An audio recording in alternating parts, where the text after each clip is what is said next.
to the Monday, September 28th, 2020 study session meeting of the City Council, City of Waverly. The Governor of Iowa has declared a public emergency because of the COVID-19 outbreak. The mayor has determined that an in-person meeting of the City Council is impossible or impractical without violating the governor's mandates. When an in-person meeting is impossible or impractical, Iowa Code Section 21.8 permits a governmental body to conduct a meeting by electronic means. The meeting will be conducted by video conference using Zoom from the council chambers. The mayor and the necessary city staff will be in the council chambers. The 7 council members will not be in the chambers, but will participate via Zoom conferencing. The video audio conference of the meeting will be broadcast on the normal public access channels. We will strive to maintain the quality of the video and audio during that broadcast. Public access is available through this broadcast. Comments for items that are on the agenda may be made by submitting them prior to the meeting to the city clerk, mayor, or any of the city council members, or by calling 319-596-0179 during the meeting. Meeting minutes will still be kept and will include a statement explaining why an in-person meeting was impossible or impractical. I officially call the meeting to order, and Carla, roll call, please. Beaufore. Birgen. Here I am.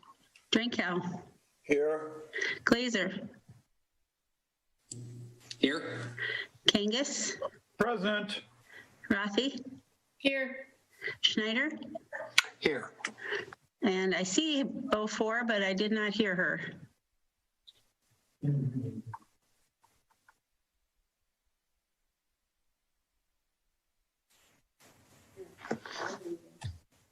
Yeah, we see you're unmuted, but still can't hear you. But oh, there you go. All right. Also want to welcome back Connie Miller for the 3rd and final week of City Council meetings. Did Connie make it on? Don't see her right now. But as well, we have quite a few guests with us tonight as well for our presentations, and I appreciate your attendance as well. Approval of the agenda as presented. Seek a motion, please.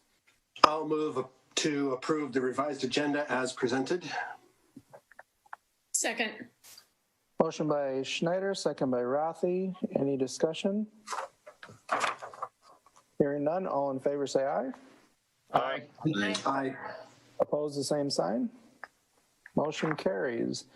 Under Section D of the study session calendar, item 1 is the Leisure Services Commission update. We have Garrett on board, and he also has some representation from the Leisure Services Commission. Yep. Thank you, Mayor Hoffman. We have Joel Johnson with us tonight. He is the chair of the Leisure Services Commission. So he's going to take you through a quick little PowerPoint here. Assuming I can share my screen, we'll go through it that way as well.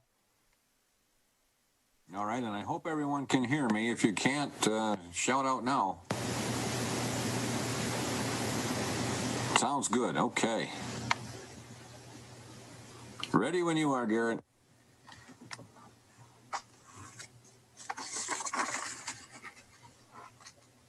To address Mr. Mayor, the city council members, city staff, guests, and the citizens of Waverly, it's my pleasure to give the annual Leisure Services Commission report to the council. The first picture that you see here is the recently completed PRAIRIE Park in northeast Waverly. This is out where the firemen had their convention and their camping area a couple of years. The commission meets the 3rd Thursday of each month.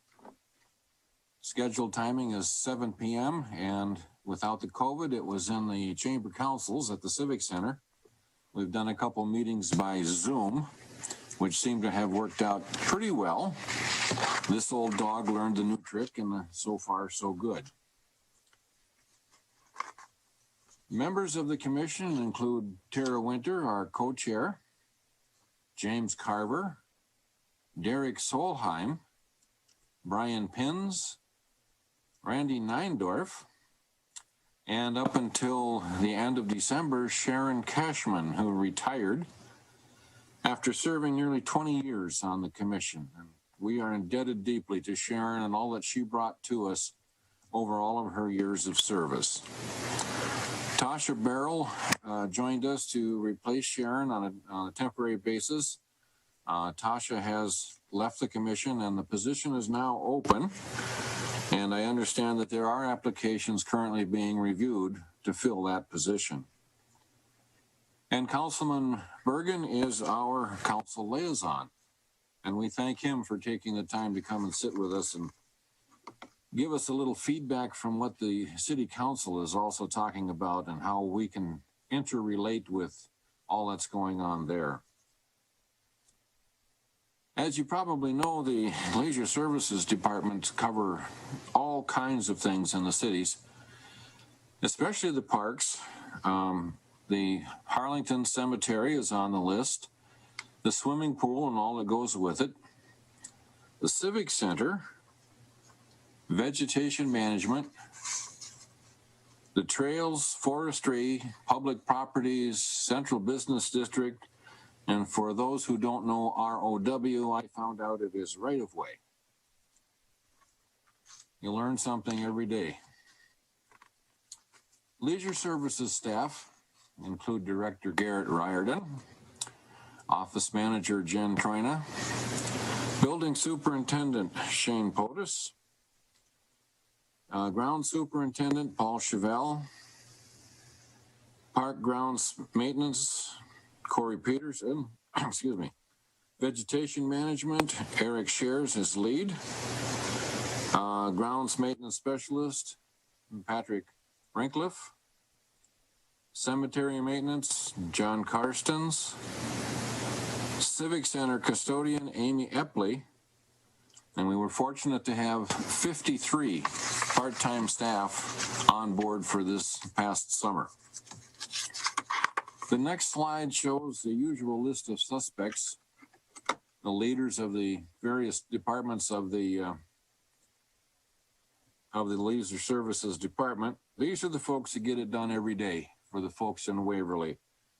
And we thank them for all of their hard work and appreciate everything that they do to keep our city looking so well all the time. The mission statement has been developed many years ago, and I'll just read it really quickly for you here. We believe in making the good life better by providing safe, modern, well-maintained, and aesthetically pleasing environments for the community of today and tomorrow. And something that I learned when I was a Boy Scout, leave it better than you found it. That's a little tidbit that I practice in my life. The Leisure Services Commission serves as an advisory capacity to the Leisure Services Department. Our duties include recommending budgets to the City Council for the operations of the Leisure Services Department, including all the grounds and swimming pools and cemeteries and so forth. We establish fees for activities of the Leisure Services Department, for example, the fun runs, the best damn run, fees for reservations of the shelters and so forth. We recommend policies for the operation of the functions under the jurisdiction of the Leisure Services Department. And one that we came up with in the last year was the no nicotine ban in our city parks. We recommend long-term capital improvement projects for the facilities, including acquisition of park sites. And of course, the big one coming up soon here will be the new facility to replace the fairgrounds. We promote leisure service activities which will benefit all the citizens of Waverly.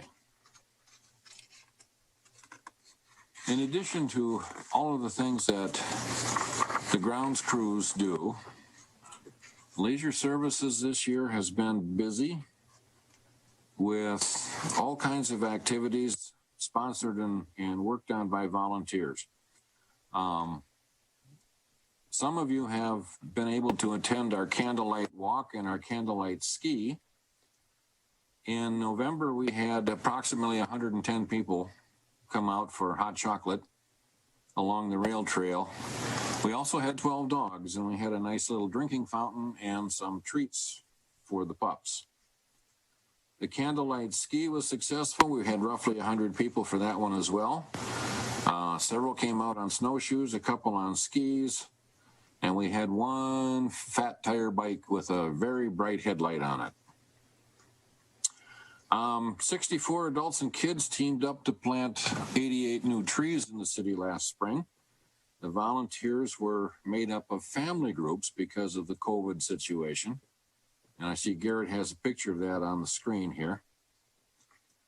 Landscaping was done at the dog park, and our thanks to Brian and Jenna Dean Harvey for their generous gifts to help us add things like limestone blocks, protective gravel in the high traffic areas.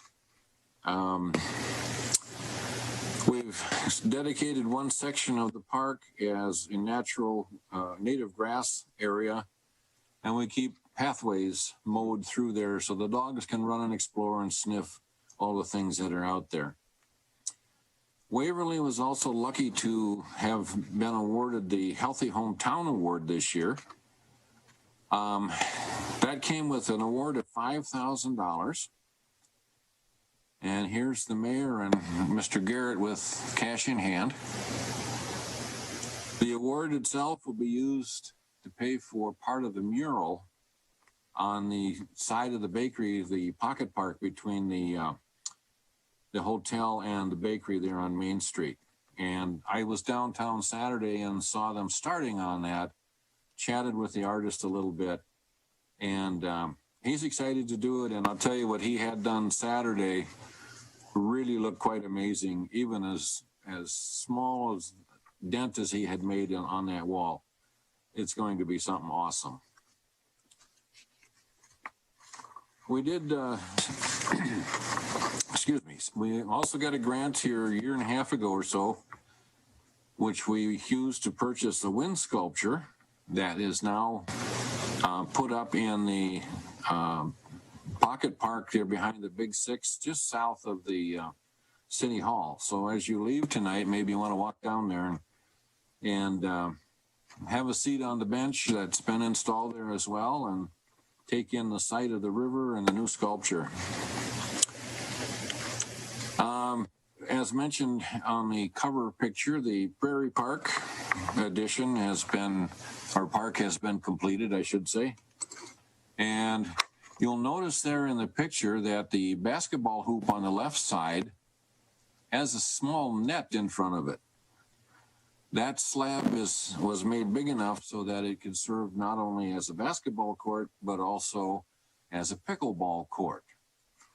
And we need to mention that this was a collaborative effort between members of the community, the Leisure Services Department, and Garrett, correct me if I'm wrong, but I think we had some funds left over from the Firemen's Convention as well that helped to pay for all of this. And the city, of course, the guys were out there and did the muscle work, and it looks awesome. I was out there last week, and it really is great. So thanks to the guys who did all that work on there. We continue with the South Riverside Park enhancement. The Exchange Building was completed late last year and is ready to take reservations for family use.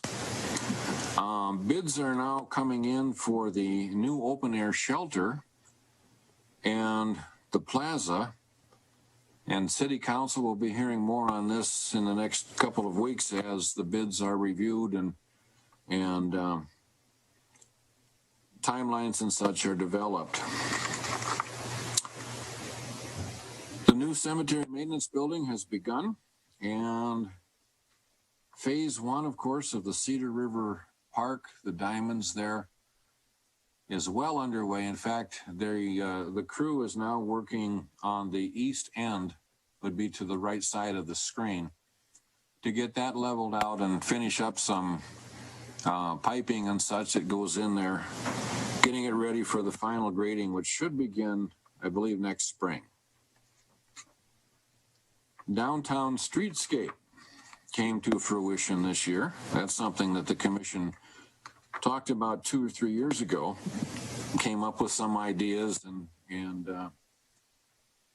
turned that over to the folks that brought it into being. We'd like to mention the grant from America in Bloom, a total of $25,000 that we were able to use for the streetscape and the features that are in there. So as you can see from some of the other comments that you've heard tonight, the completion of grant requests and the receipt of grants is very valuable and very much appreciated by the city of Waverly. In the spring of 2018, we had a glacial flood that took out all of the disc golf baskets down at Brookwood Park. And here in this picture, you see the new one and Corey working to get them installed. In addition, the big chunks of ice damaged many of the trees down in that forest. We want to extend our thanks to the volunteers from Nestle who spent 2 days last week standing the rail trail bridge for the United Way Day of Caring. There you see them all in their glory with all of the paint stains on their shoes and everything else. And we thank them humbly for their efforts. To date, we have been able to install 3 more memorial benches around town. And there are 2 more currently ordered that will be installed in the future.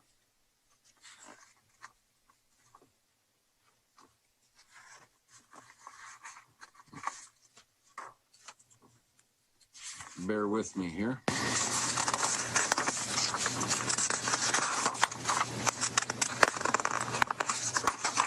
Speaking of grants,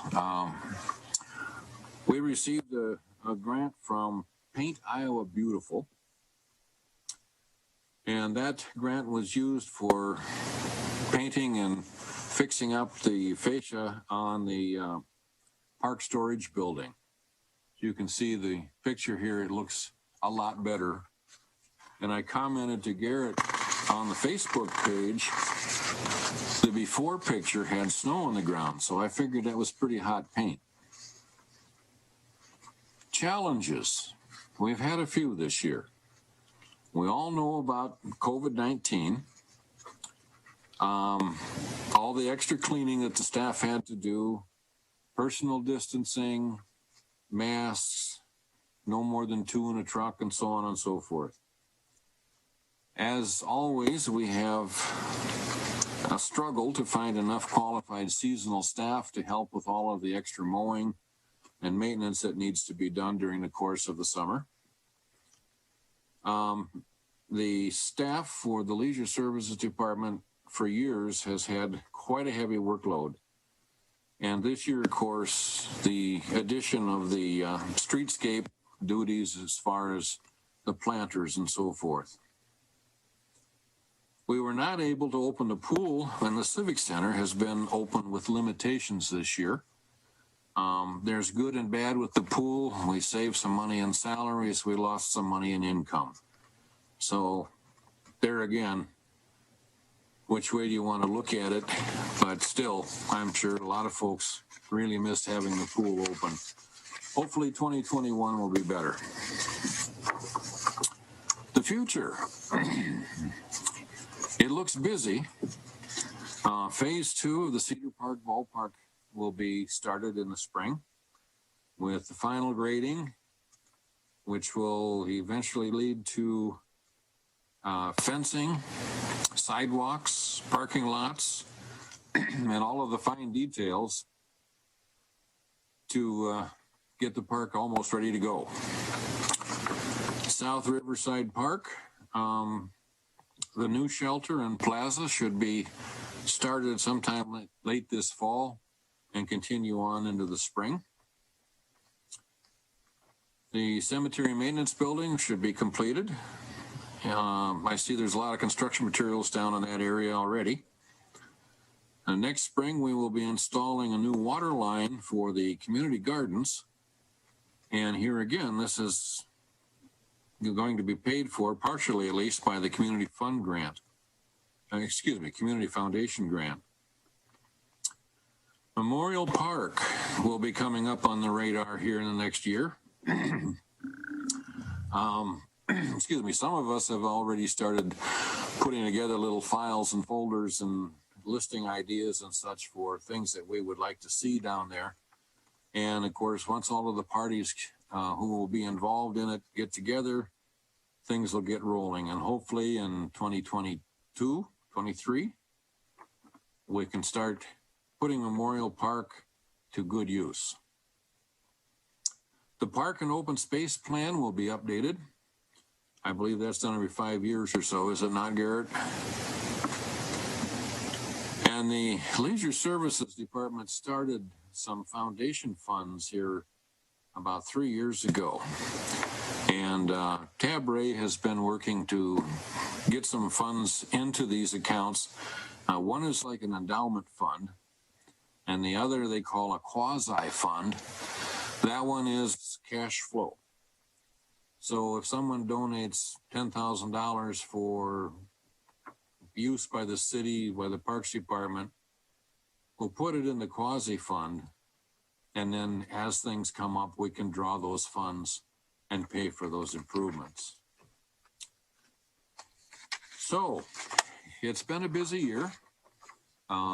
We have great staff. We have a great looking city, and we recognize that without the input of the city council and their work and their study, that a lot of this would not happen. We hope to continue to improve the quality of life for the citizens in Waverly by preserving the natural areas and facilities for citizens of today and the future. And we will continue with the goal in mind of making the good life better for all of us in Waverly. I thank you for your time. And if there are any questions, Garrett and I will be happy to give you some answers.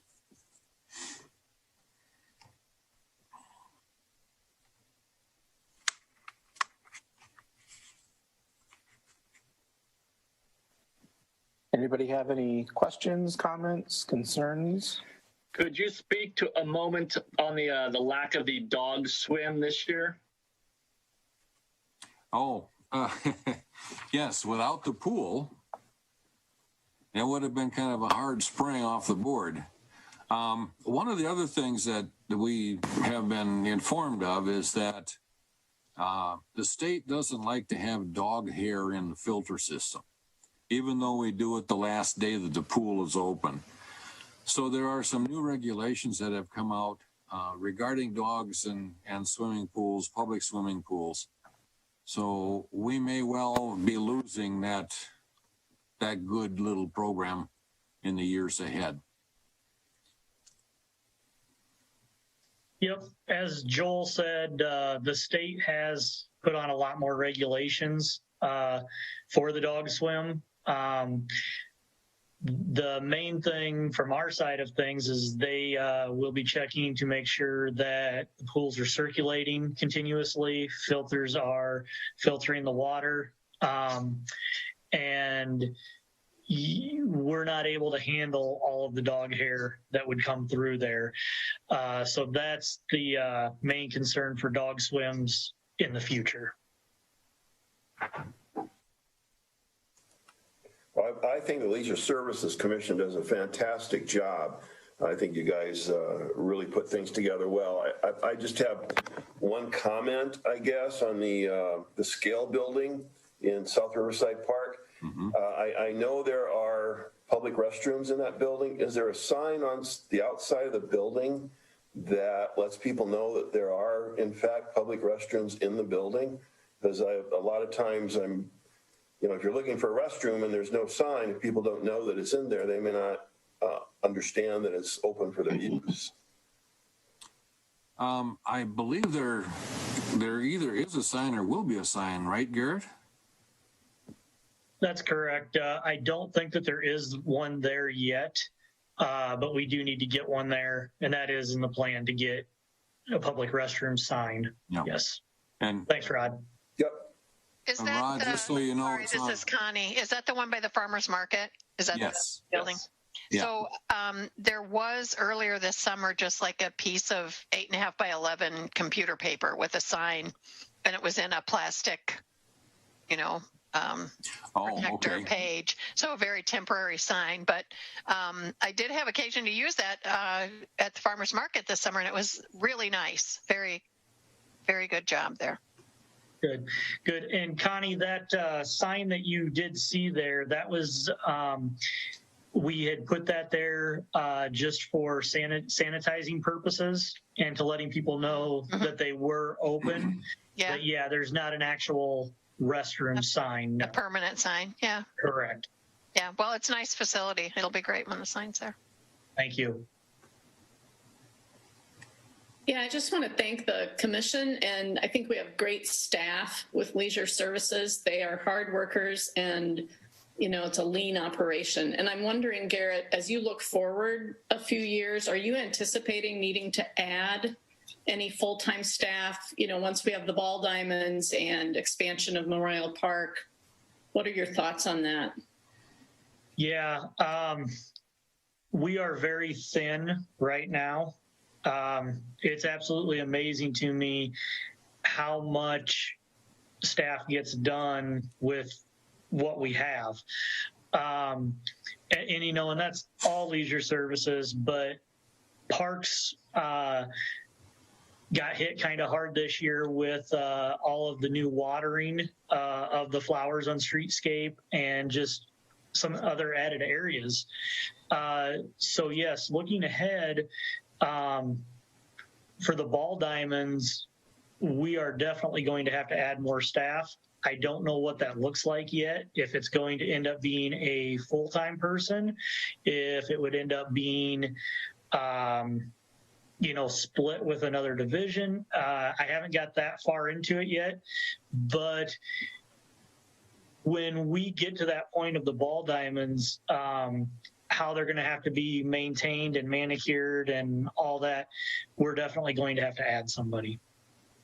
Yeah.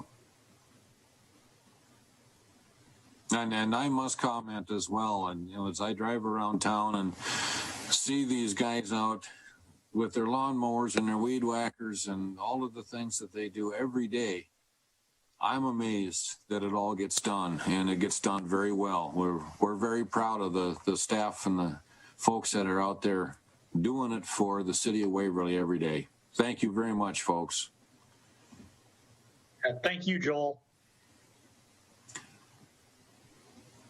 Anything further? I just had a couple things myself here, between 21 parks, the rail trail, the cemetery, the community gardens, the Trees Forever programs, reservation management, everything that culminates in this department, from the frontline employees, the commission, director.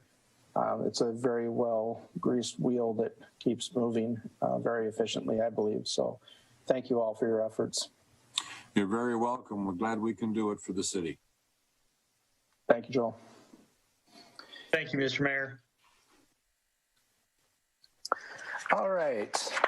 Still under Section D, item number 2 is the Human Equity and Diversity Task Force update.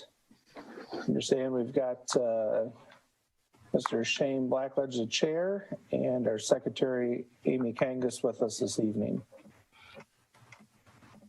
I need to be able to share my screen, if that's all right. You should be able to at this time. At least Bill tells me that. There you go.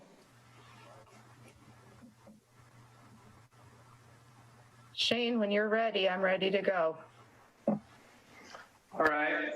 The Human Equity and Diversity Task Force is here to report to you.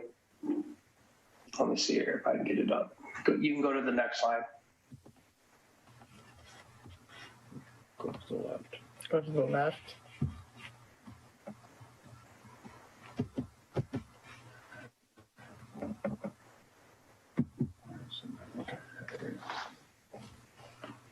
I want to go back up one. How do I go back?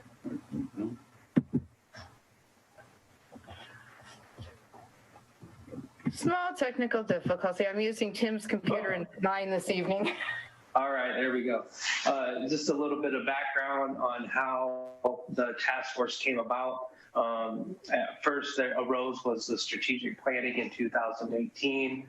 Then there was a formation of the Embrace group out of that, and they focused on education about identities. There was an event held in 2019. Then there was a partnership with Waverly Library. The event in 2019, I'm told, was about the coldest, rainiest, yuckiest day in May, but had about 350 people attending, which is a phenomenal number of people.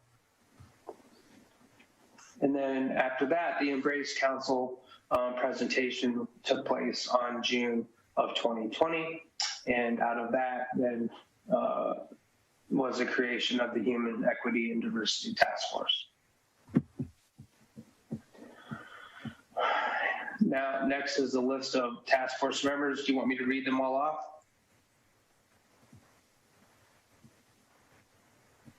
Thumbs up, thumbs down if we're good to just show you the second slide.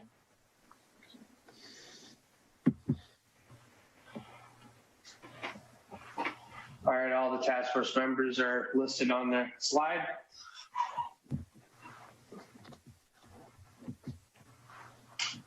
And basically we've met for, I believe at least 2 months now, every couple of weeks. And so far we've established a mission statement, a vision statement, and we have listened to stakeholders and people in the community. And we have laid out and defined some goals that we have. And I'd like to share those with you next. First, the mission statement. The mission statement of the Human Equity and Diversity Task Force is to open doors and build bridges to advance opportunities for all people in Waverly and in the surrounding communities. Our vision statement is this task force strives to provide safe opportunities for all to achieve their highest potential. The first goal of the task force is to encourage the use of inclusive language by businesses and community organizations. Goal number 2, partner with Waverly Chamber of Commerce and Waverly Economic Development Group to address employment and income inequality. Task force goal number 3 is to develop community-based resources for drug and alcohol addictions and also for mental health issues. Task force goal number 4, to create programming and opportunities for at-risk youth through working with community organizations. And the last goal of the task force is to strengthen partnerships with minority and marginalized groups in rural communities, and to also empower them to grow the community from within and share experiences with surrounding communities. Our next step in moving forward with laying out the goals that we have, we would like to move on with reviewing city policies and ordinances, and to also actively pursue partnerships and programming needs. Got a copy of the city code downstairs. Thank you. Does anybody have any questions?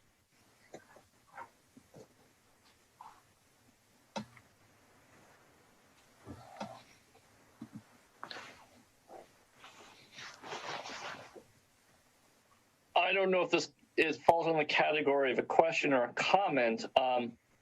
Your goals seem very ambitious, and it seems like your goals cover a variety of different issues. I mean, for example, I'm looking at your goal number 3, where you're talking about, I believe it was mental health and drug addiction. That seems unusual for a task force on kind of diversity and inclusion. How did you come up with that, and how do you plan to address that? And are there other community resources that are better suited towards addressing those goals? I think one of the reasons why it came up is because it's not a secret that drug addiction, alcoholism, mental health, suicide, there's a ton of issues that are going on in our community and surrounding communities. And we believe that everybody should have the opportunity to have a better life. And how can somebody that's struggling with mental health or struggling with addiction or alcoholism and that's lacking resources can have a better life or have a second chance? One of the things that we talked about in the meeting is a lack of inpatient treatment here, a lack of any kind of recovery house here. There's a lot of areas in need, and that was at the top of the list. One of them.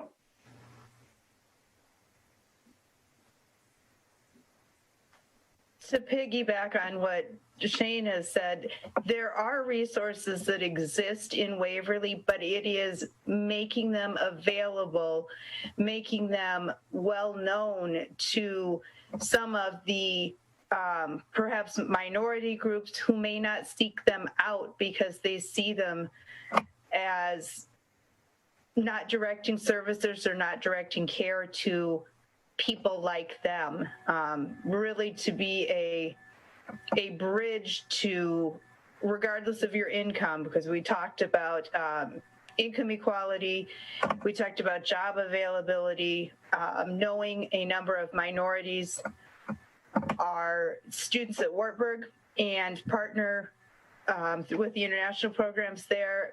A large number are involved with work at CUNA and could be facing some of the same mental health issues, but they're not in a community that is familiar to them, not in a community that maybe has some of the same cultural values. And the need that the commission or the task force felt was to make sure that we were promoting, regardless of who you are, where you're from, these things are available.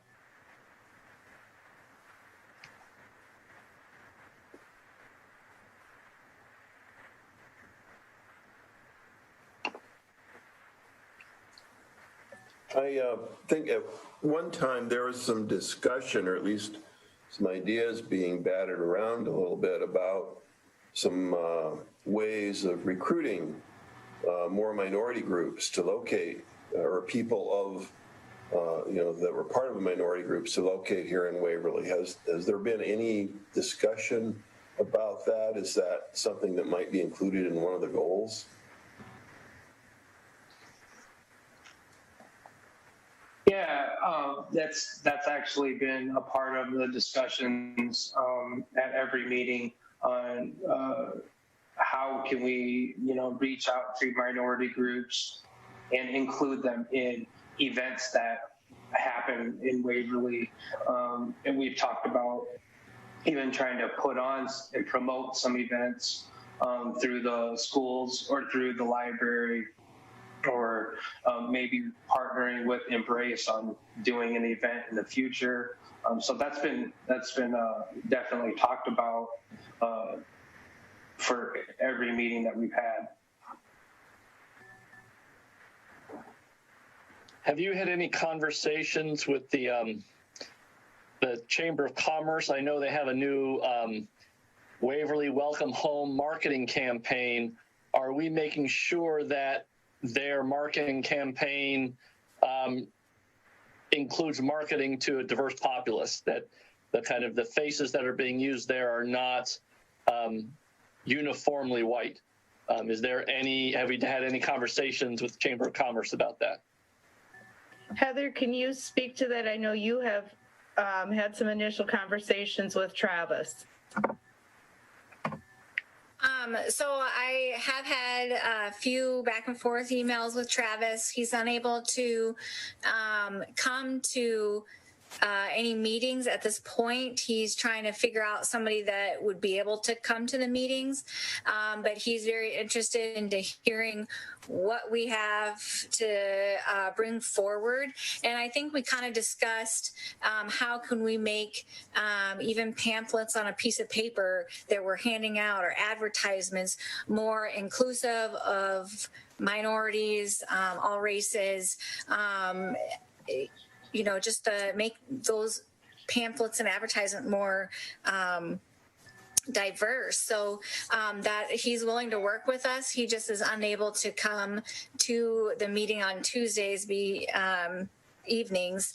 So again, we're trying to get them to come, somebody from Chamber of Commerce to represent, so we can include that. So yes, those conversations have been initiated, and those exact thoughts have been talked about. Brian. I just want to add as well, the welcome home marketing, that is not the chamber. That is the initiative we went in with Amperage to do from the citywide standpoint, community-wide. And so that will be sent out and targeted to businesses to help bring people into the city, all people, not just any particular person in general. And so that is not the chamber. That is a community-wide effort resulting from the significant amount of funding and effort that the city itself has put in, as well as input from the chamber. So that is not the chamber solely at all. That is the citywide marketing campaign to do just that. I suppose my question is, who is the city, and in that case, the city staff connection with that marketing campaign? And are they talking with Amperage about making sure there's a diverse representation in the marketing campaign? That would be economic development and the community development area with Bill, Connie, myself, et cetera. So we are very aware and have had those discussions with Amperage as we move forward. A lot of this was done prior, and we're just with COVID able to hopefully get this launched in the next month to start getting this out there. But it will continue to evolve. We just wanted to find a time to make sure it got out to the owners and the businesses to start to utilize the tools that we have had completed for some time. As we launched this, there was never a great time. So we decided now would be a good point to get it out there and let them start to utilize it. And it will move forward and continue to evolve. Okay, but just the question that there is, that the marketing campaign is not uniformly white in their representation of Waverly. So Brian, our offices have been spending a lot of time in the last 6 to 12 months actually trying to gather information, gather pictures. I'll tell you that we don't have a tremendous amount of pictures that have diversity in them because our community is not necessarily that way, but we want to make sure it can be. We're asking for, if people have participation pictures of things that we can use, we're going to certainly add those to those websites. That website is going to be a growing thing. It's going to be an evolving thing. And we want to make sure that we do represent our community broadly. So we're going to ask people to, if they want to submit things to us and give us information that and pictures that we can use, we'd love to do that. We did not go out and create stock photos. Generally speaking, we created photos that had already been taken or that were taken for us at different events. So we're kind of reliant on the way that's been gathered and the way that's been done. But again, we could be very intentional and say, please share those with us. Help us with areas of the website that might benefit from having a more diverse view of our community. We'd love to do that. This probably isn't the time for the discussion tonight on the marketing campaign, but I think I share some of the concerns that Brian has, that if we are having a marketing campaign that shows Waverly as being a welcoming community, we need to be very, and I stress very, intentional that we are just not showing that we're welcoming to white Anglo-Saxon Protestants, but that we want to be a welcoming community to a very wide range of people with different experiences and backgrounds. And that has got to be done in a very intentional manner, and more than just depicting pictures of people. I think we need to make sure that whatever we're doing, however we roll this thing out, that we're intentional in being welcoming to people who are not just simply, white Iowan, types. We have people that we're encouraging all kinds of different people to come to Waverly, and they're welcome and encouraged to be here. Well, this is a quality of life website. The website basically shows what we have as amenities within the city. And when we take pictures of things, of photos and things that we show off of the Heritage Days or Oktoberfest or the pool or Wartburg, we try to fill it with whatever pictures we can find that show that kind of thing. When it rolls out next week, perhaps people can give us some feedback, provide us some help in maybe making that website more diverse. If that can happen, we would love to do it. We spent a lot of time just trying to gather pictures from around the community that had already been done, or creating pictures by having people go out and take photographs of different events. We did not want to create stock photos. We're not trying to create things that we don't have, but we do have those opportunities in this community. If we could use those, we could actually take photos from folks that can help us with that. The best we've done is try to gather that and show what we have. And a lot of that's showing the parks, showing the activities, showing the different places that we have. And so we certainly want this to be a growing, changing website that evolves and grows. And we're willing to look at and accept help and advice from others, and would have you join our group to try to make that happen. This might be something, Bill, that the diversity task force would be able to assist you on, because I think this would be right in their wheelhouse, frankly. I think so too. I'd love to see that. I would also encourage you to look at some photos from the Marcus Newsom prayer event that happened last summer. I think you'll probably find some good photos of community activity with a good representation from across the board. So Shane, I want to thank you and your committee. It's obvious you've worked hard, and I appreciate how seriously everybody's taken this. I think you've got a nice range of goals. You touch on economic development, human services. I think, celebrations is something that isn't really mentioned specifically in your goals, but I think that's one of the areas that Embrace, partnering with them could help you with. And then I like how you talk about strengthening partnerships with surrounding communities. And I think it strikes me that your list is a really good stepping off point to partnerships with a lot of different entities. And I think I have a little concern about the mental health chemical dependency goal, not because I don't think it's a good goal, because trust me, we need it, just like you said.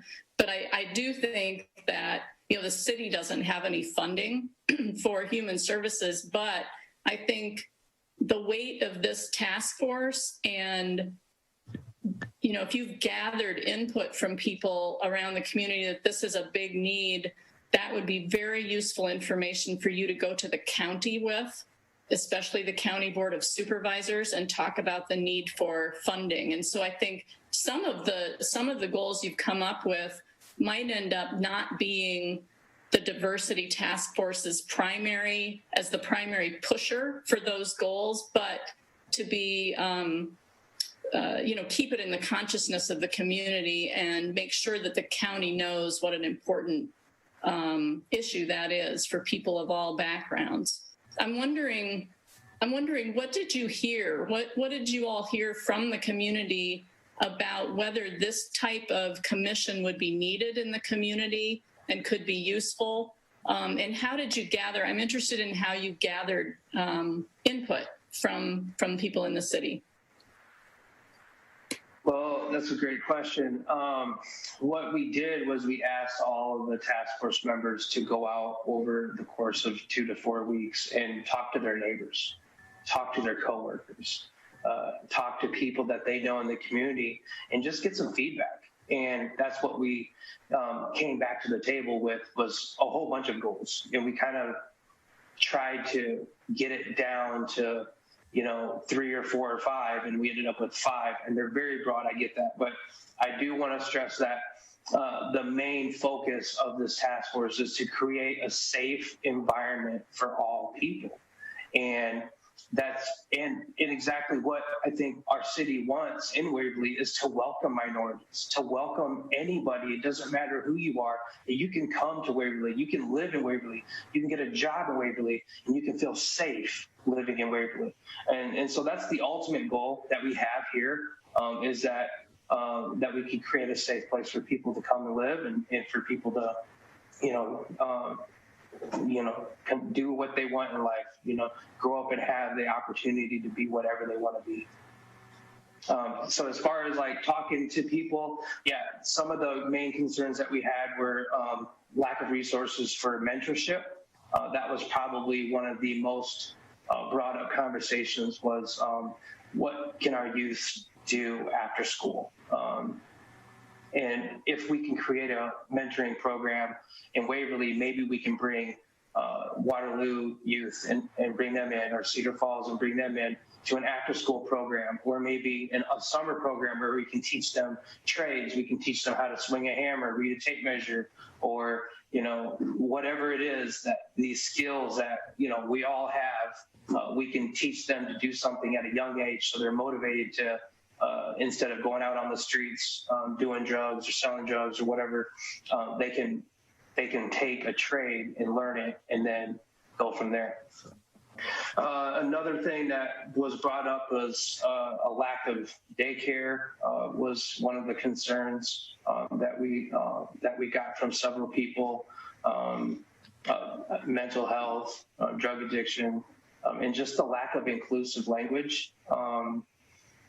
That was brought up, the lack of representation of minorities in the workplace in Waverly, especially in management, especially even looking at the city. I mean, those questions were asked, how many minorities actually work for the city of Waverly? And the answer is none.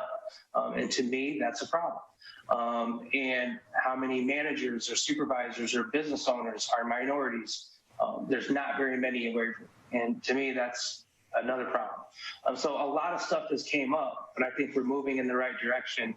Just trying to reach out. We're hoping to reach out to economic development. We're hoping to reach out to our schools, to the Chamber of Commerce, to anybody that's willing to step alongside of us and just help us get some of these goals done. So what do you think, what are your ideas, and if other people from the commission want to weigh in, how can the city, whether it's staff or we as a council, help you do that? I mean, would it be helpful to, I don't know, be a guest at the Economic Development Commission and talk about these issues, or with the law enforcement board, or what can we do? And would you guys benefit from having a speaker come and talk about diversity, inclusion, et cetera, and maybe even open that up to the community? I mean, what specifically would help you? Well, I think one of the things that has came up in the last few meetings is just that we need to learn more. We need to really educate ourselves as a task force. We just got thrown together a few months ago. There's a lot of stuff going on in the world, and we really need to, before we can really tackle some of these issues and complete some of these goals, we really need to take a step back and talk to people that have already, spent years and time in diversity and in racial injustice and just all these different areas of need. So yeah, it would be nice to have presentations and have people come and talk to us, and have minority groups and listen to these minority groups and hear what they have to say. And some of the people, we really appreciated Embrace coming to talk to us, because they've already been going on for a few years now. So they're a couple of years ahead of us. And so, yeah, right now I think we're at a point where we're just trying to build a bridge with community leaders and have partnerships. And I think Ann and Brian, council, in your materials that were attached, you had a trifold brochure that is one of the pieces we have talked about as we are going out and starting to build these partnerships. Having available to leave with someone, possibly including a call to action, or how can I partner with you? How can I help in this endeavor? We haven't completely fleshed out what that partnership would look like. Definitely would be open to meeting with Bill and Economic Development, and to the partnership that Heather's starting to form with Travis and the Chamber, so that we can, be a partner alongside and support some of these things. One thing that I thought of to add to the diversity with Bill, Tasha Burrell was recognized as one of the 20 under 40 by the Courier. That would be an awesome thing to highlight on, Welcome Home. She's chosen to make her home in Waverly with her young child, and to be one of the 20 under 40 is, it's kind of neat to see the list come out, and I went, hey, I know that person. So maybe if I were in a similar situation, well, why did you choose to live in Waverly? And let us almost grow ourselves from within. And the people who have come to Wartburg and have stayed in Waverly, thinking about Romeo and his brother, thinking about Marcus Newsom, who's been here, I think at least 20, maybe close to 25 years. I'm trying to remember if he was at Wartburg when I was. We have diversity. How do we continue to grow it?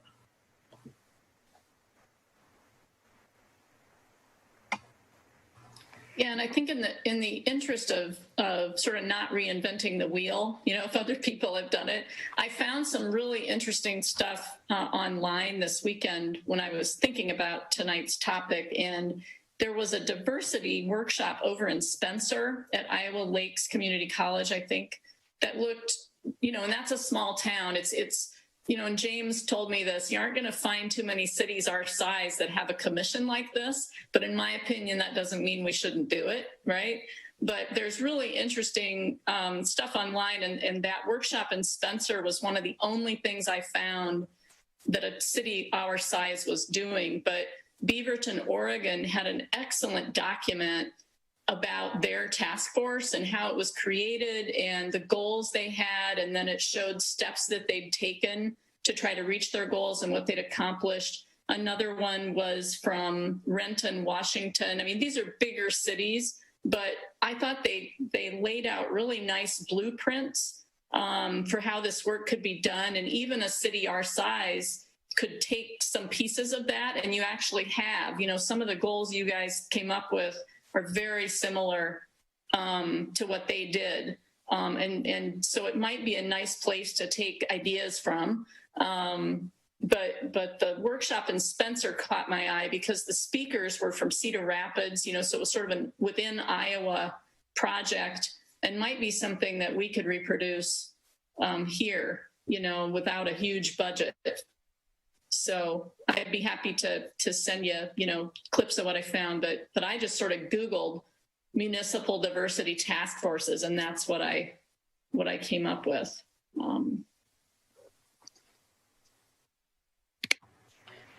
If you would forward that to either Shane or I, we will forward it out to the rest of the task force, because we are meeting again tomorrow night. Yeah, I'll do that after the meeting tonight. Wonderful. Well, I think your task force has made a great start, and I really commend you for it. I think that we're getting off on the right foot, so thank you very much. Yeah. Thank you. I want to quickly, because I feel like I'm at the Brady Bunch, the screen on Raj Patel's joined us tonight, Allison Banward-Hales, Will Kurt, and Carrie Wellman, who are also on the task force, have joined us listening in tonight, and thank both Brian and Ann for the nights that they have sat in the audience and been able to provide us some background information or answer questions and participate in that part with us. Heather's done some remarkable legwork for us. that's allowed Shane and I to come in and keep things going and, you know, get our goals from, I think we started with 9, 10, 12 and got ourselves down to 5 overarching goals. I just want to say that the task force is doing wonderful, and I really appreciate everybody taking their time. I know their time is precious, and everybody on the task force is very passionate about this and working very hard. You know, in sitting with the task force and working with the task force, you know, I learned, and I think a lot of the people on the task force learned as well, that there are a lot of resources here in Waverly. And some of the shortfalls of Waverly are these, we don't know about them, or maybe they don't work together. Some of these resources, they're not connected. And I think, one of the biggest things, you know, that we have repeatedly said in the task force is building bridges and closing those gaps and bringing people together. So we might have 6 or 7 different things going on in our community that we don't know about. Many people don't know about at all.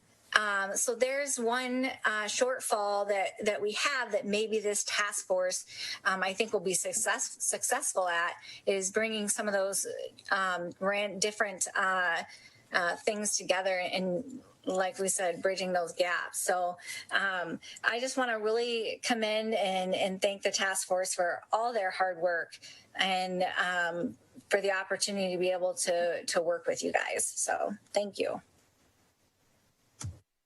I do think that one of the incidents that kind of helped spur the creation of this task force was the racial incident involving the WSR baseball team.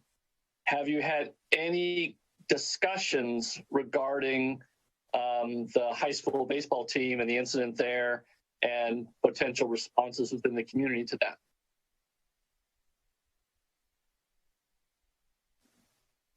I think that incident got brought up, I think, in the very first meeting with one of the task force members, but it hasn't been brought up since then, just because we really just, as soon as we talked about that, we kind of just, after that first meeting, we identified racial issues, and we identified how it's uncomfortable for Black people to come to Waverly, and just all kinds of other stuff that we identified with.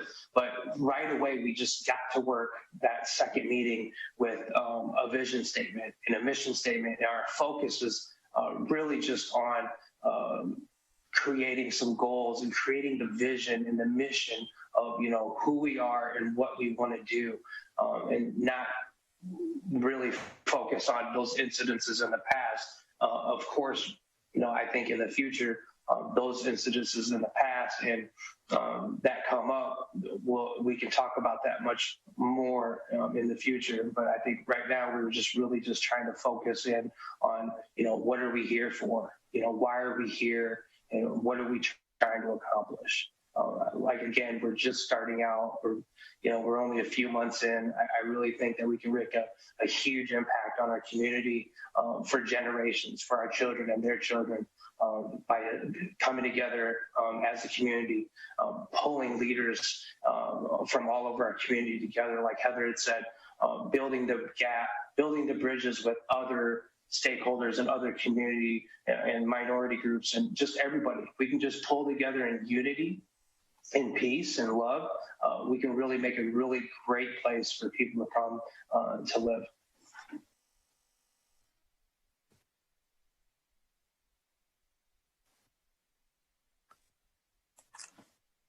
Anything further from anyone else?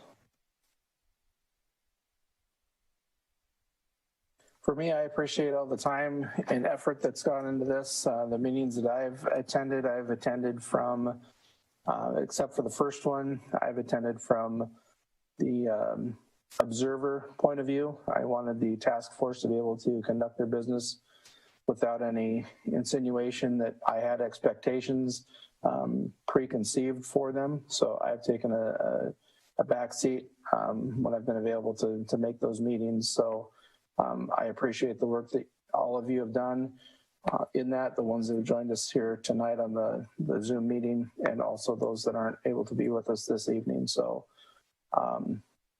look forward to where we can go from here. So thank you. And also thank you specifically to Amy stepping up and, maintaining as secretary, and Shane as chair. I understand you're going to fill a vice chair position hopefully tomorrow night. And that doesn't go unnoticed, your dedication.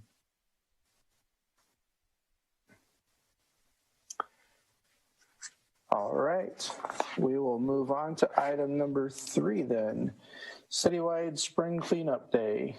I know Councilman Schneider brought this forth to us to have on. I didn't know if James or Matt had a lead into this that they'd like to provide.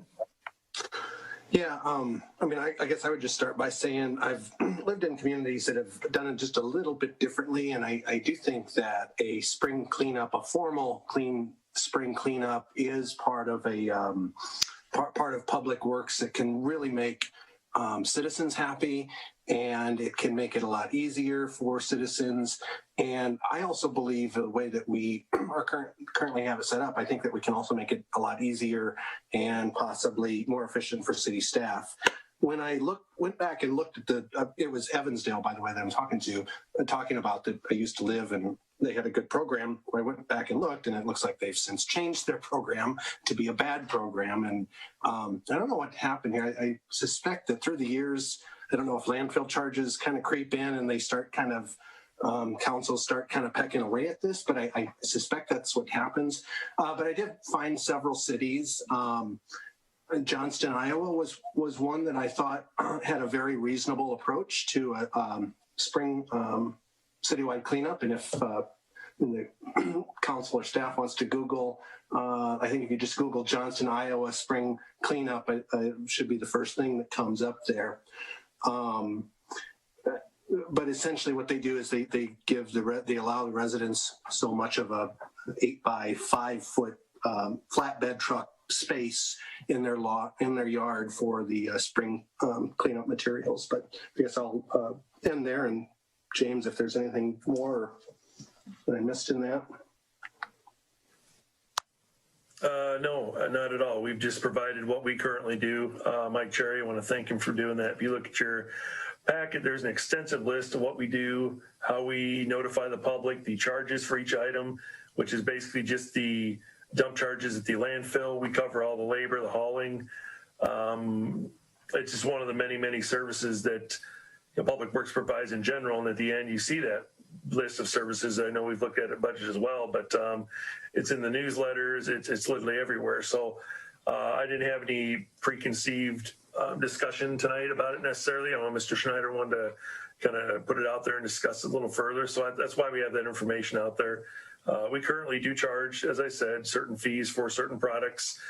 I do think part of it, in what he was alluding to earlier, is it does get expensive when you have people that, you could have a landlord just clean that house out and put in new furniture, and then that's all in the driveway for us to pick up and take away for nothing. I don't know that any of that was happening or wasn't, but I think there's a reason the fees are there, just to offset the charges. Since others in the community may not take advantage of it, there was always that discussion of why would our taxes pay for someone else who hoards things and then gets rid of them. And unfortunately, you can go round and round about this, but overall, I feel good about what the city does as a whole. If it can be improved, we're certainly willing to look at that, and we will take a look at what Johnston does and other communities out there. But right now, that's what we offer every spring, is a citywide cleanup. We even did it this year in the middle of COVID, and I think the employees do well with it, and we maybe can produce it a little earlier and then make it public a little further so that more people do utilize it. But that's what we have to offer, is what we included in the packet. The only thing I'll offer is I've lived in a couple communities that all of the services are contracted out. The waste management or Gendro or, a different company. So the city doesn't have much say on what they do for ancillary collection. So I think we're fortunate that we have all the infrastructure in place to allow for renting dumpsters just through our programming.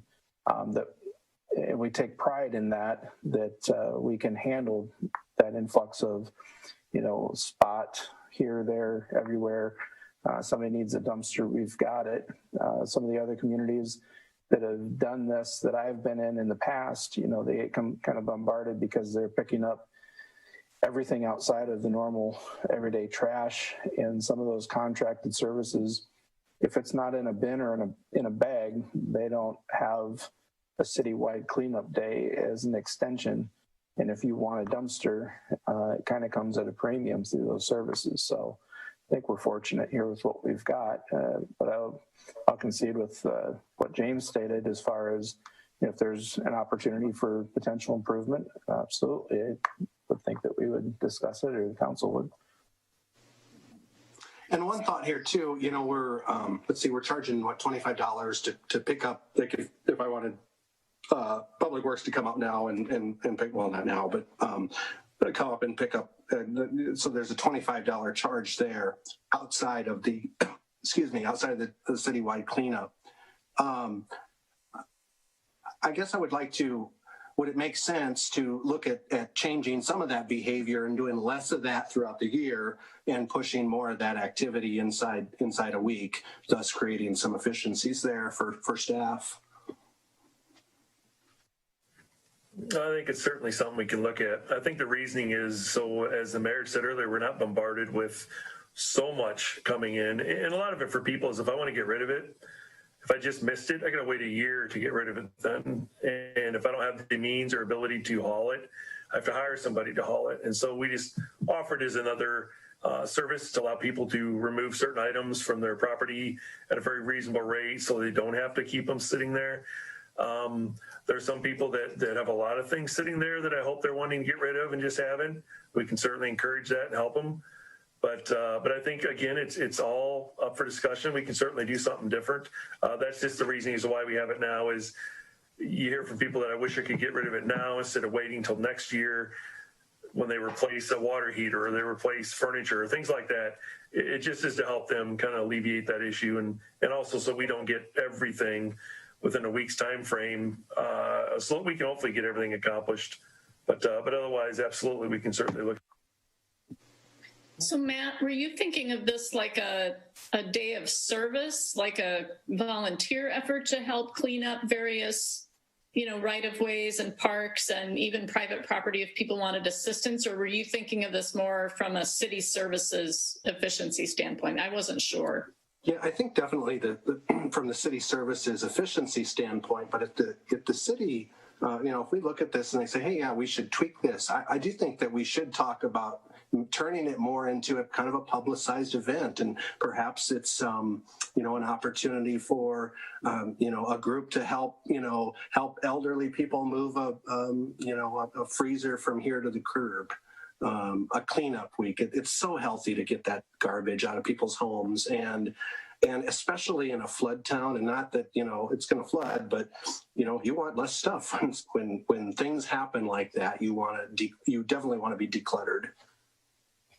Do we have a sense of how much money people are charged in terms of those $15, $10 fees for like appliances being taken to the dump? As you say, we're waiving the pickup fees, the labor, but we're still charging them the drop off at the dump fees. Do you have a sense of how much on a given cleanup day is spent by the employee, by the city at that kind of those dump drop off fees? I really don't. I think it varies year to year based on the different materials. I know we can probably look into what we've had for charges from the landfill, which this is meant to offset that. So we're just passing that through.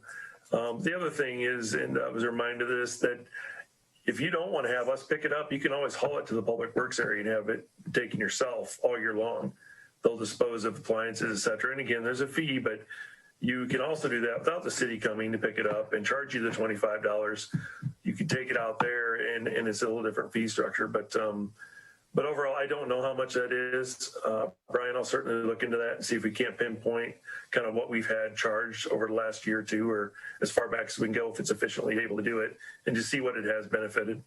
I mean, of course, if people know they're not going to be charged for that, they're probably going to use the services more than if we're passing the charge through. I mean, I suspect that if there was a kind of, fee amnesty, there'd be a lot more people making use of the service. I mean, I will admit that in my neighborhood, we had the 2008 flood, and if you had things in your basement that were damaged by the flood, you could just take it out to the curb and they'd come and take it away.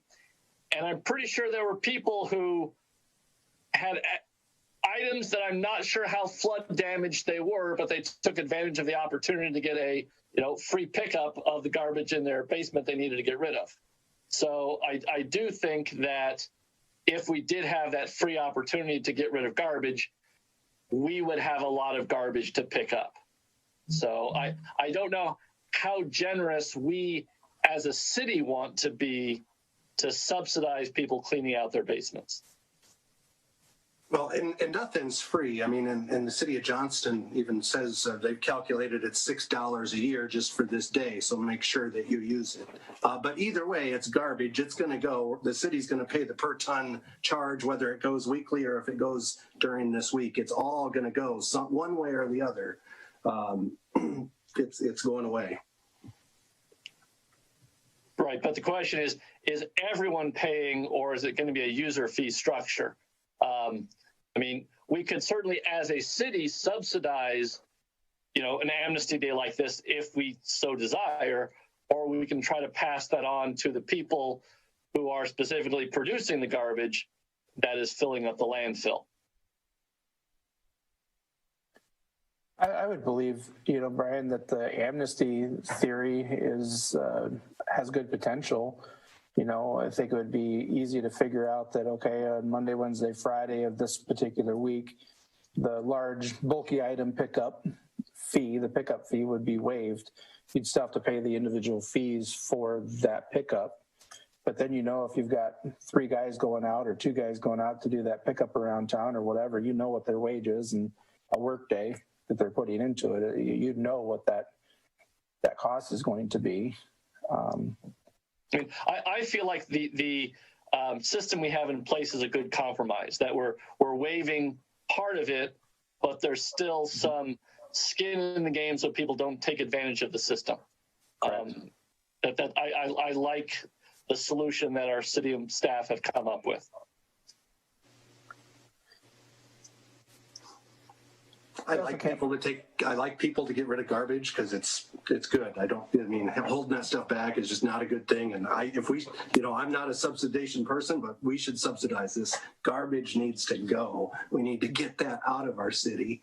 But there's a couple other reasons that I wanted to bring this up. Number one, residents are asking for this. It's on the town hall page. So residents are asking for more of they want it simple, and they want to keep a program simple. But also during COVID, we cleaned our house out, and boy, it sure would have been nice to have the city pick that up. So I think too that very little people are going to take advantage of this. So I don't think a lot of people are taking advantage of a situation like that. Maybe a couple people here and there, but I think that's overinflated to say that people are going to take advantage of this. I really do think it's inflated to say that.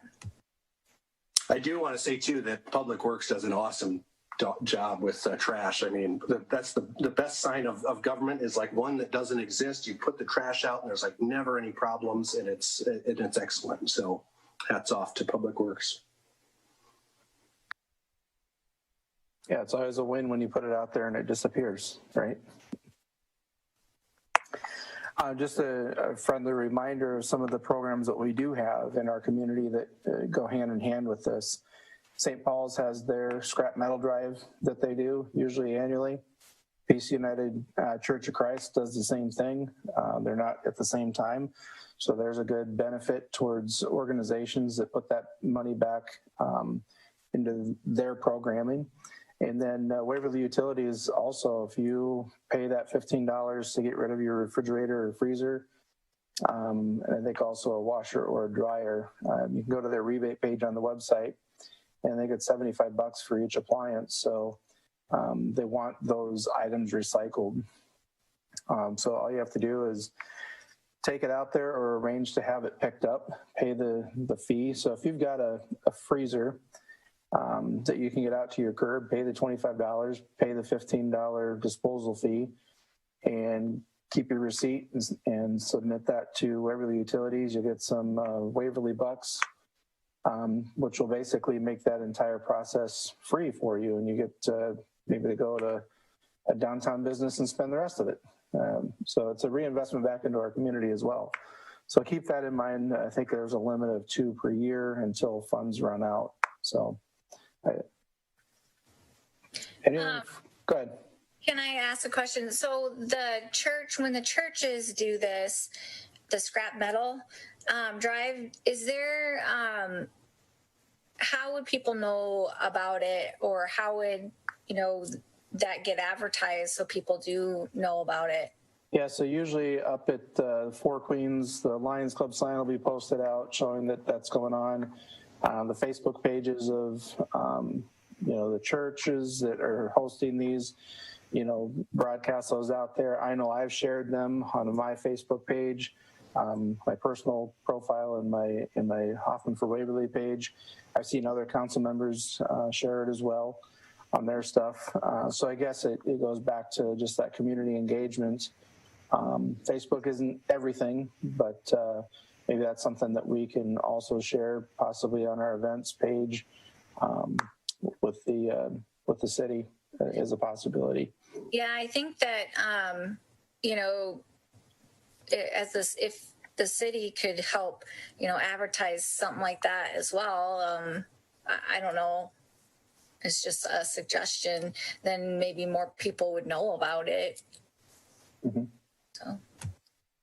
And that's only one small aspect of everything that we've got. They're taking metal, items. There's a lot of, box springs. Those don't qualify for that. So that's going to have to go out to our facility and be paid for and that kind of thing. But, so yeah. Anything else on this subject? Anybody that hasn't already spoken want to do some trash talk?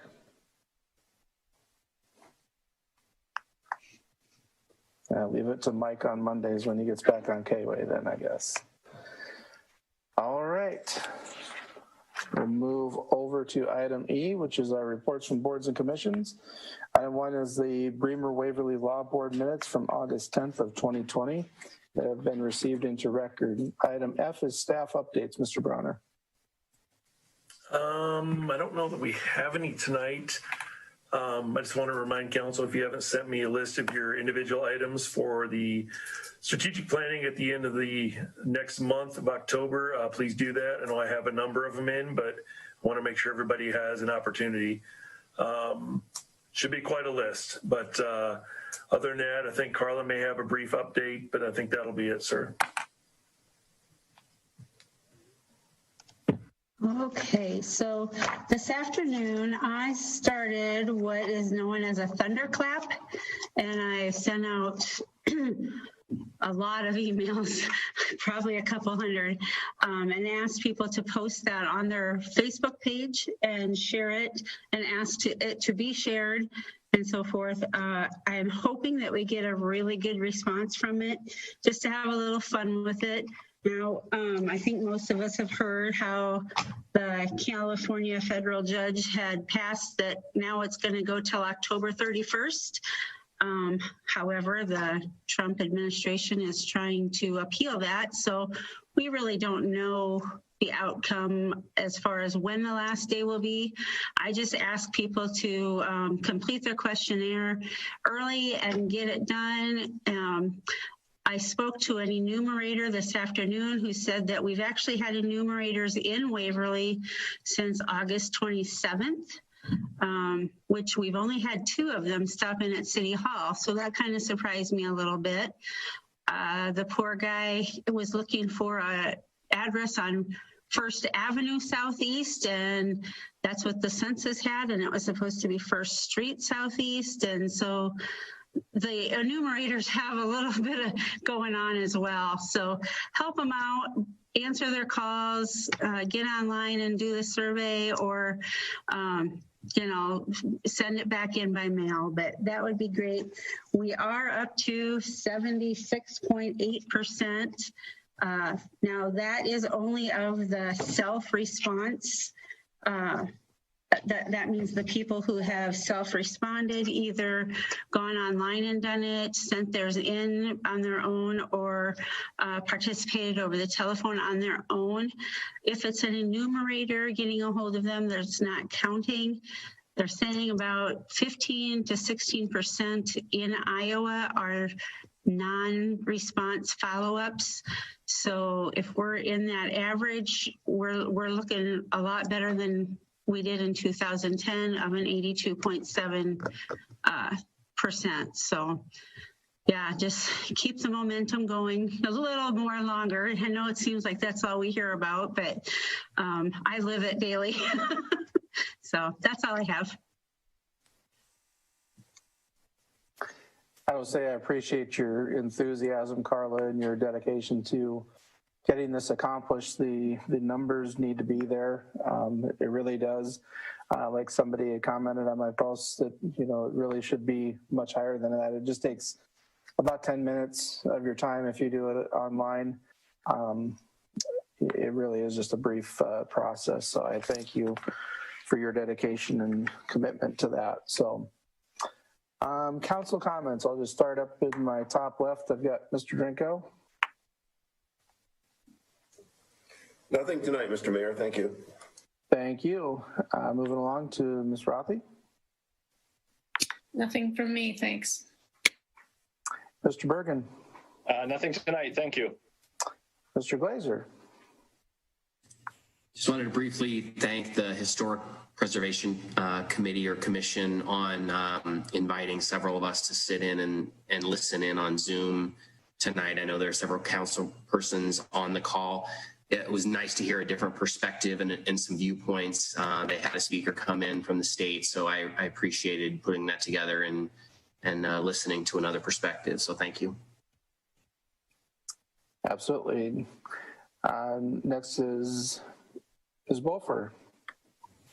I don't have anything tonight. Thank you. Thank you. Mr. Schneider. I just wanted to echo what Ms. Beaufore stated, I think it was last week, about the rail trail bridge, and I've also had quite a bit of interest from residents in making sure that we take a look at definitely keeping that. But also, of course, I'm going to not miss my opportunity to do show and tell this evening. It's, you know, I'm a multimillionaire, but unfortunately, most of those holdings are from the Bank of Zimbabwe. It's a $10 trillion note from the Bank of Zimbabwe. And when I got this note, it was worth about a lunch, probably not an extravagant lunch. The last I checked, it was worth about a cup of coffee. But that's been a while ago, and I should have checked on it before the meeting. I'm guessing that the real value of this is probably somewhere in between a paperclip and a cup of coffee. And I leave this hanging in my office daily to remind me of what countries go through when they debase their currency. And it's a little experiment that we're kind of undergoing right now as well. Of course, we've got the reserve currency.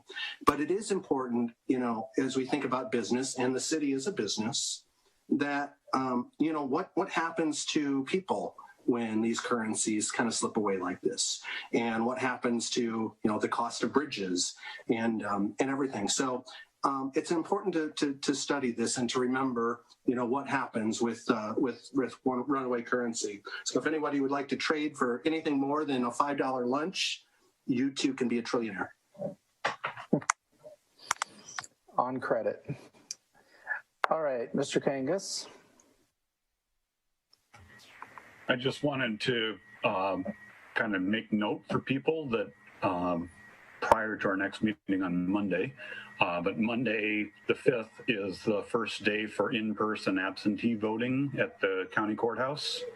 So if anybody is nervous about voting in person on election day or concerned about security of mail voting or anything like that, you can go in person when your time suits you into the auditor's office at the courthouse and vote.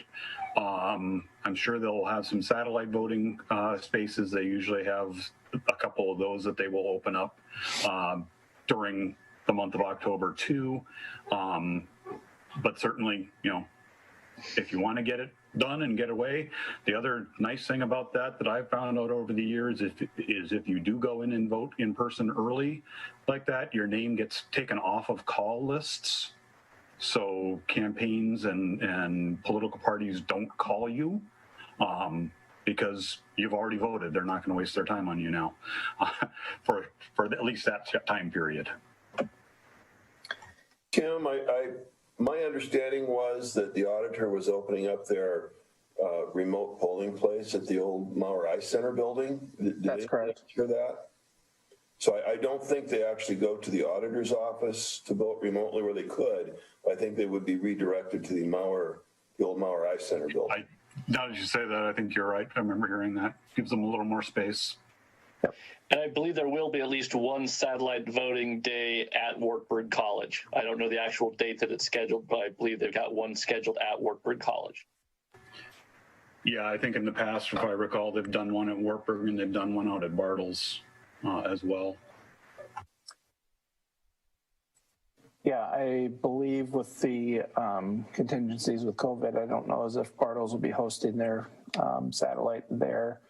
It may be a resemblance of what we had with the primary election. I haven't heard on that, but yeah, the Mauer Eye facility, the former Mauer Eye facility at the southeast corner of 1st Avenue Northeast and 2nd Street Northeast is where that's located. So if you show up at the courthouse, there'll be signage to send you over there is what I understand. So last up is our guest council member, Connie Miller. Have any parting words as we bid you farewell? Yeah, just to say thank you for letting me participate here, and appreciated everything that I've learned in the last 3 weeks. So you're all doing a great job. Thank you. Thank you for your time as well. All right, for myself, I don't have a whole lot. One thing I did want to share was the economic impact and just the community togetherness, I guess, in neighboring communities. Thank you to all the car cruisers that participated over this summer on the 4th Thursday of the month. It was amazing to see the cars in town. Some would bring their wives and the guys would drive and the ladies would hit our stores. They'd come into town to eat dinner, fraternize. I do believe they were safe events, pandemic courteous. And I have hopes for one more on October 29th. If the weather cooperates, they'll push that out. But for right now, last Thursday was the last one. But they are looking at a final one in October. So other than that, I have nothing further except a request for a motion to adjourn. So moved. Second. Mr. Birgen and second by Kangas. All in favor, say aye. Aye. Opposed, the same sign. We are adjourned. Thank you very much for everybody's attendance.